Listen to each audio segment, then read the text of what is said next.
In the city of Lyon, some Muslim women wear the traditional veil and some don't. France is a secular state, and to live up to one's religion is not always easy.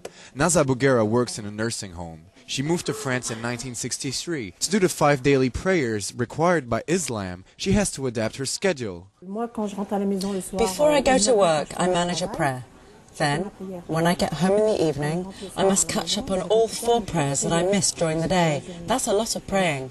It means I must put everything else aside to catch up on my praying. If I could pray at work, there wouldn't be this problem. But the main problem is how people look at you and how they see you. To avoid attracting attention, Naza also gave up wearing the veil. Her French lifestyle changed her methods of worship. For some other people, however, it's the opposite. Salima was raised in a typical French family. She converted to Islam when she was 14 years old, and she's one of the rare veiled women willing to comment on the way Muslim women live in France. She would like to wear her veil to work as a civil servant, but she can't.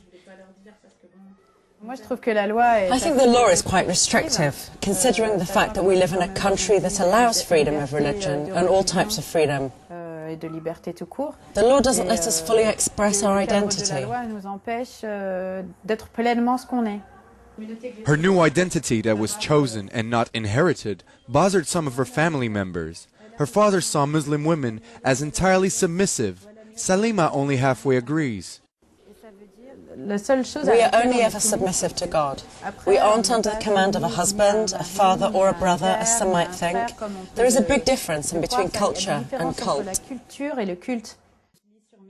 Salima says she's free, but some men use religion to dominate their wives and women in general.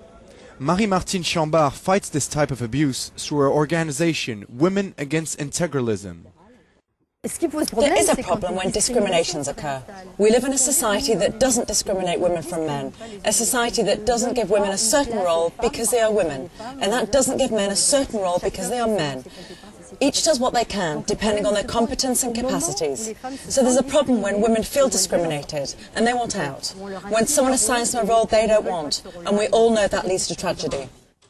In a never-ending compromise, Muslim women in France must find their way somewhere between French laws and their personal faith.